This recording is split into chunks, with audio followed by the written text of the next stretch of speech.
পারতেছে না মনে হয় এরকম কিছু। এই যে দেখেন এখন সে জাম্পিং পাওয়ার লো হইয়া চার্জার থেকে পাওয়ার লো হইয়া আবার প্রিন্টারটা আপনার পাওয়ার নিচ্ছে, কিন্তু ওই রান হয় না প্রিন্টার। যে রান হওয়ার সময় যে একটা শব্দ করে ওই শব্দটা আসে না।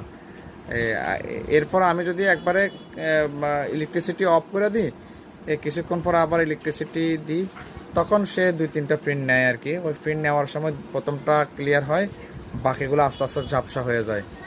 মূলত প্রবলেমটা এটা। আমি এই প্রবলেমের জন্য নিয়েছিলাম, নিয়ে দেখে এনেছিলাম ওই, কিন্তু প্রিন্ট তো অ্যাভেলেবেল হয় না আমাদের গ্রাম অঞ্চল, তো 1-2টা প্রিন্ট হয়।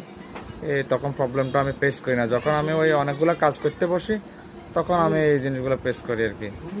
আপনি খেয়াল করেন, দেখবেন এই যে দেখছেন পাওয়ার, চার্জারের পাওয়ারটাও কমে গেছে, কমে এরপরে যে সে রেস্টার্ট নিছে আর কি। ঠিক আছে, একটু আমরা জানাইন, প্রয়োজনে পাঠাই দেবেন।